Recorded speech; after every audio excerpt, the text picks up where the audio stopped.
اور لبے نے واسطے اس واسطے کسی پہ لمبی چیز خدا دی نہ چہلے دی نہ تا دی، یعنی اس کا کوئی مالک نہیں ہے، کوئی دائیں داری نہیں ہو سکتا اس کا. تو وہ لبے میں یہ بھی بات ہوتی تھی، وہ پیسہ ہاتھ میں دیے ہوئے بھاگا ہوا ترنگے مارتا ہوا چلا آ رہا تھا. میں اب تک یاد ہے وہاں آ گئے، بڑا خوش.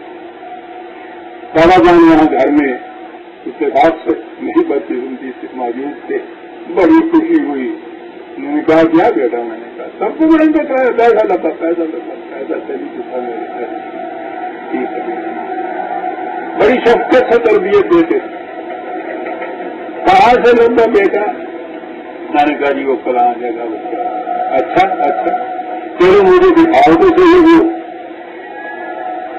اور وہ خوشی آ رہی تو اسی میں رہ گئی کہ گھر میں تو خوشی پوری نہیں ہوئی ہماری. بات نہیں کرے ہیں کہ چلو دکھاؤ. خیر دیر میں یہی تھا کہ شاید جگہ دیکھنے کا اسی انہوں نے ابھی کچھ پتا نہیں تھا. چلتے ہوئے اب شروع ہوئی وہ ساری. میں نے کہا بیٹا یہ پیسہ تمہارا تھا جو تم نے اٹھایا ہے؟ میں نے کہا جی نہیں، میں نے لگا ہے. نہیں. کہنے لگے بیٹا جو میں پوچھتا ہوں نا اس کا صرف جواب دو اور نہیں. یہ پیسہ تمہارا تھا؟ 2-3 دفعہ کہا، بات کرتی. تعلیم بھی تو ساتھ میں کرتی کہ جی نہیں میرا تو نہیں تھا. اب غصے میں قریب وہ آ گیا تھا. کیا ہو؟ کہنے لگے بیٹا جو تیرا نہیں تھا تو تم نے اسے اٹھایا کیسے تھی؟ جی میں تو لگ گیا تھی. جی نہ بیٹا تیرا تو نہیں سی نا. میرا نہیں. تو بیٹا پھر جی تیری چیز نہ ہوئے تن سے حق نہیں سمجھنا نا کہ تم چپ لے. اب وہ مجھا گئے صاحب ہماری خوشیاں تو چلی گئی، بات ہی اور چلی گئی. چلو بیٹا وہاں چلے گئے. کہاں سے اٹھایا تھا؟ میں نے کہا یہاں. کہنے لگے بیٹا یہاں رکھ دو، یہ تمہارا نہیں تھا. میں نے کہا جی یہاں سے تو کوئی اور لے جائے گا، اٹھا دے گا. کہنے لگے بیٹا پھر ہم تم سے تو نہیں پوچھیں گے نا. رکھ دو بیٹا تمہارا تو نہیں. اب وہ دوہرائے جا رہے ہیں. منزل نہیں میرا نہیں. تو بیٹا جو تیرا نہیں تھا تو تمہیں اس کو اٹھانے کی تیرا حق نہیں پہنچتا کہ تو اس کو اٹھا. جو تیری چیز نہیں ہے تو تیری نہیں ہے. تو اپنی چیز کو لے سکتا ہے. جو تیری نہیں ہے تجھے اس سے واسطہ نہیں کہ وہ کس کی ہے.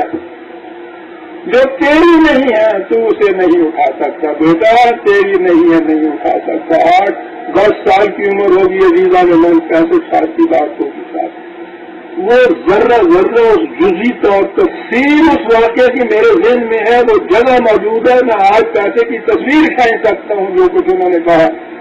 65 سال سے یہ چیز گونج رہی ہے دماغ میں عزیزہ نمان کہ جو تیری چیز نہیں ہے تو اس کو نہیں اٹھا سکتا. کہا کہ یہ خدا کی قدر ہے، یہ کسی کا قانون نہیں ہے. قانون کے روح سے یہ کوئی جرم نہیں تھا. پڑی ہوئی چیز جو تم نے اٹھا لی ہے. قانون بیٹا انسانوں کا بنایا ہوا ہوتا ہے. انسان اپنے مفاد کے لیے قانون بناتے ہیں.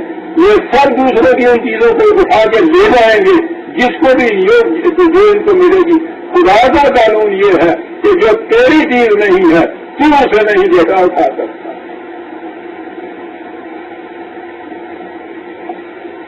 65 سال ہو گئے بیٹا عزیزہ نے من. یہ ایک قدر کوئی دیکھنے والا ہے یا نہیں، مالک موجود ہے یا نہیں، پتا بھی ہے یا نہیں کہ کون اس کا مالک ہے. تیرا یہ کام نہیں ہے پتا نہیں. تو نے یہ سوچنا ہے کہ جو تیری نہیں چیز تو اس کو نہیں اٹھا سکتا. اسے کہتے ہیں خدا کے قانون مقاصد عمل اور ایمان. سوال ہی نہیں کہ آپ کی حکومت کا، مملکت کا، معاشرے کا قانون کیا ہے، دیکھنے والا ہے یا نہیں، گرفت ہو سکتی ہے یا نہیں، مالک بھی کوئی موجود ہے وہاں یا نہیں. تیری اگر وہ چیز نہیں ہے تو تو نہیں اٹھا سکتا. یہ قدر ہے، ویلیو ہے قانون مقاصد عمل. یہ اپنا نتیجہ مرتب کرے گا اگر وہ اٹھا لی ہے. اگر ایک قوم اس قسم کا نظام بنا لیتی ہے کہ سرمایہ خرید سکتا ہے دوسروں کی محنت کو، آپ کی حکومت اس کو جرم قرار دے یا نہ دے، خدا کا قانون مکافات عمل اس کو سنگین جرم قرار دیتا ہے۔ حضرت موسیٰ علیہ السلام سے یہ کہا تھا کہ جاؤ، فرعون نے تباہیاں مچا دی ہیں، وہ تو سیلاب بن گیا ہے، کیا کہا ہے کیا جرم ہے؟ کہا کہ وہاں تو دوسروں کی محنت کو ایکسپائر کیا جاتا ہے، ہضم کیا جاتا ہے، ہضم کیا جاتا ہے۔ جاؤ جا کے ایسا نظام کام کرو کہ ہر شخص کو اس کی محنت کا معاوضہ ٹھیک کا ٹھیک ملے۔ یہ انقلاب برپا کیے جا رہا تھا، یہ قانونی مکافات عمل ہے۔ تو جو قوم اگر اس قسم کا غلط نظام فرد یہ کرتا ہے تو وہ فرد تک محدود رہتا ہے، اور اس کا نتیجہ یہاں اگر اس کو ملتا ہے ٹھیک ہے، نہیں ہے تو زندگی تو جو روا ہے، بچ کے جا سکتا نہیں ہے کہیں بھی۔ عزیز علمان، جس کا ایمان ہے اس چیز کے اوپر، حیات آخرت کے اوپر، وہ کبھی تصور بھی نہیں کر سکتا کہ سچائی دیکھتا ہے یا نہیں دیکھتا، سوال ہی نہیں سچائی دیکھتا یا نہیں۔ وہ یہ بھی نہیں کہہ سکتا کہ کوئی بات نہیں ہے، کل کو میں مر جاؤں گا تو اس کے بعد چھوٹ جاؤں گا، چھوٹ ہی نہیں سکتا۔ وہ تو ایسی گرفت میں ہے، اس کے تو ایک ایک سانس کے اندر سپاہی کھڑا ہوا ہے۔ وہ جو ہمیں بچپن میں تعلیم دیتے تھے نا کہ دونوں موڈیاں جو ہوتے بیٹھے ہوئے دشمن والے، باتیں سمجھانے کا بڑا اچھا طریقہ تھا وہ۔ یہاں اگر ایک ایک شخص کے ساتھ ایک ایک سپاہی لگا ہوا ہو اور وہ دیانتدار ہو، کبھی جرم کا ارتکاب ہی نہیں ہو سکتا۔ خدا کے قانون مکافات عمل میں ایمان ہے یہ کہ میرے ساتھ ایک سپاہی لگا ہوا ہے، ہر وقت دن رات میرے دل کے اندر بھی جھانکتا ہے، وہ میری نگاہوں کے پردے اٹھا کے بھی وہ دیکھ لیتا ہے، دیکھتا چلا جاتا ہے، مرتب ہوتا چلا جاتا ہے ساتھ کے ساتھ اس کا نتیجہ مرنے کے بعد بھی نہیں چھوٹ سکتا۔ وہی فرد عمل جو آپ کے یہاں کا وہ بستہ پیٹے جسے کیا کرتے ہیں وہ تو ساتھ جاتا ہے وہاں۔ قرآن کے الفاظ یہ اللہ ہر کچھ نہیں اس میں پڑتا، آج وہ تمہاری گردن میں لٹکا ہوا ہے، وہاں اسے کھول دیا جائے گا، اور پھر یہ نہیں ہوگا کہ کوئی آ کے فرد جرم تمہاری پڑے گا، کہا جائے گا اقرا ہے اس کتاب، یہ اپنی کتاب آپ پڑھ۔ اور آگے یہ ہے کہ پھر یہ بھی نہیں کہ کوئی اور حساب اس کا کرے گا کہ کتنی سزا، تو خود اپنا حساب عام کر کے بتا دے کہ کتنی سزا ملے۔ یہ ہے عزیزان من قانون مکافات عمل، اور اس پہ ایمان کے معنی ہے اخروی حیات کا ایمان۔ اب آئیے دو آیتوں کی طرف سے میں نے کہا تھا، اور دیکھیے ربط کتنا، کہا کہ یہ تم یہ کہہ رہے ہو کہ مرنے کے بعد کی زندگی کیا ہوگی، یہ نہیں، کچھ نہیں، غلط ہے۔ اس کا نتیجہ یہ ہے کہ تم اسی زندگی کو زندگی سمجھتے ہو، اور پھر یہ سمجھتے ہو کہ جو جی میں آئے، ہم جس قسم کا جی میں آئے نظام بنا لے، جو جی میں آئے ہم یہاں مار دھاڑ کرتے چلے جائیں، کوئی پوچھنے والا نہیں ہے۔ تمہیں معلوم ہونا چاہیے کہ ایک اور پولیس بھی ہے، اور قانون بھی ہے، اور عدالت بھی ہے جو تمہاری نگاہوں سے مخفی ہے۔ اس کی روح سے جو سزا ملتی ہے، ہر عمل کا جو نتیجہ مرتب ہوتا ہے، تمہارا نظام اگر باطل ہے اس کا نتیجہ تباہی ہے، اور اگر وہ شدت تک پہنچا ہوا ہے تو بہت جلدی وہ قوم تباہ ہو کے رہ جائے گی۔ کہا کہ دیکھو جاؤ پچھلی قوموں کی اجڑی ہوئی بستیوں کو دیکھو کس طرح تباہ ہوئی ہیں، دیکھ رہے ہیں کس طرح ربط آ گیا ان دونوں کے اندر۔ کہا اس کا بھی انتظار نہ کرو کہ مرنے کے بعد یہ ہوگا، انفرادی زندگی میں اتنا وقفہ مل سکتا ہے کہ زندگی میں یہ کچھ نہ ہو مرنے کے بعد، اجتماعی زندگی کے اندر تو اس کے نتائج بھرپور نتائج بہت جلد سامنے آ جاتے ہیں۔ قرآن نے افراد ہی کی نجات و سعادت کے قانون نہیں دیے، اس نے قوموں کی تباہی بربادی اور خوشحالی اور استحکام کے قانون بھی دیے ہیں، قوموں کے عروج و زوال کے قانون بھی ہیں قرآن کی روح سے، قوموں کے اعمال کے لیے بھی نظام کھڑی ہوئی ہے۔ اور سب سے بڑی تباہی جو آتی ہے وہ تو قوموں کے اس باطل نظام کی وجہ سے آتی ہے، اس باطل نظام میں جس میں افراد کی یہ جن کی نیکیاں آپ کہتے ہیں اس نظام کے اندر تو وہ بھی کچھ کام نہیں دیتے. سیلاب آتا ہے, طوفان آتا ہے, جس میں مندر اور مسجد دونوں کو وہ بہا کے لے جاتا ہے. غلط نظام تو یہ ہوتا ہے عزیزان مسجد. اب دیکھیے جو کہا, ان کو جب کہا گیا ہے کہ زندگی کو آگے کرے گی تو یہ کہتے ہیں کہ میں اس ساتھ زندگی آگے کیا کروں, مرمرا جائیں گے, ہڈیاں ختم ہو جائیں گی, راکھ ہو جائیں گی, جسم گل سڑ جائے گا, اور کیا کہ یہ چیز غلط. تم سمجھتے ہو کہ اس سے اگر ہم اپنی سوسائٹی کے نظام کی روح سے ان جرائم کے سزا سے بچ سکتے ہیں تو پھر کوئی پوچھنے والا نہیں. کہنے لگے کہ وہ ذرا قومیں دیکھو, ان کا انجام دیکھو, جنہوں نے غلط نظام بنایا, اور پھر دیکھو کہ اس کا نتیجہ کیا نکلا اس نظام کا. اور وہ قرآن کہتا ہے کہ ایسا بھی نہیں ہوتا کہ کوئی باہر سے آتا ہے ان کو تباہ کرتا ہے. میری بنیاد میں صورت خرابی کی, میری بنیاد میں مضمر ہے ایک صورت خرابی کی. اس نظام باطل کی بنیاد میں تباہی ہوتی ہے. وہ عمارت اپنے بوجھ سے آپ آ گرتی. پھول سیرو کی لڑکے انظرو کیسا کانا عاقبۃ المجرمین. آپ نے دیکھا کتنا بڑا رابطہ اس کے اندر, اور آپ نے دیکھا کہ یہ جسے ہم کہتے ہیں حیات آخرت پر ایمان, اس زندگی میں اس کے نتائج کیا ہوتے ہیں. ایک ہی چیز زندہ میں مان, بڑی کوششیں ہو رہی ہیں, سرگرمیاں ہو رہی ہیں, اخلاق بگڑے ہوئے ہیں, سنورتے نہیں ہے, کیا صورت پیدا کی جائے. وہ کہتی ہیں سزائیں زیادہ سخت دی جائیں, تعزیرات پیدا کی جائے, وہ قانون بنائے جائے. سوال نہیں ہے زندہ نے مان. ایک ایمان جو ہے خدا کے قانون مقاصد عمل کا, جس کے بغیر ایک شخص مسلمان نہیں ہو سکتا. یہ اگر ایک چیز پیدا کر دی جائے, کسی پولیس کی ضرورت نہیں, کسی عدالت کی ضرورت نہیں. حضرت بکر صدیق رضی اللہ تعالیٰ عنہ کے زمانے میں انہوں نے مجسٹریٹی کی پوسٹ کریٹ کر دی, اور حضرت عمر رضی اللہ تعالیٰ عنہ کو مجسٹریٹ بنا دیا. سال بھر کے بعد وہ آگے کہنے لگے خواہ کے لیے مجھے کاٹ مار کے رکھ دیے, کہنے کیوں لگے تو مقدمہ ہی نہیں آیا سال کا. آئے گا کہاں جب خدا کے قانون و مقاصد عمل پر ایمان ہوگا. سوال ہی نہیں ہے اس کے بعد مقدمہ ہے. پہلا جرم تو یہی ہے کہ زبان سے ہم یہ چیز کہتے ہیں, اس کے بعد ہمارے دل کے اندر یہ ایمان نہیں ہے. کس کے دل کے اندر یہ ایمان ہے کہ جب کوئی بھی دیکھنے والا نہیں ہے تو جو بھی کوئی دیکھنے والا ہے. کس کے دل میں یہ ایمان ہے کہ اگر خدا کی قدر کے بغیر حکومت نے بھی یہ قانون بنا دیا کہ اس نے اس کو جرم قرار نہیں دیا, پھر بھی وہ جرم ہے, اس کا ارتکاب پھر بھی مجھے سزا ملے گی. کون ہے جس کا یہ ایمان ہے؟ اصلاح ایمان سے ہوتی. ایمان کے نام ہے دل و نگاہ کے ذریعے بدل جاتے ہیں, سوچ بدل جاتی ہے. اور جب تک سوچ نہیں بدلتی, قلب و نگاہ کے ذریعے نہیں بدلتی. باہر کے سپاہی کھڑے ہوئے تو کچھ نہیں کرتے. تمہاری گرفت تو سپاہی کر دے گا, سپاہی کی گرفت پھر کون کرے گا؟ چلتے جائیے اوپر تک. کسی گرفت کرنے والے کی خارج سے ضرورت ہے, نہ ہی وہ گرفت کر کے اطلاع کر سکتا معافی.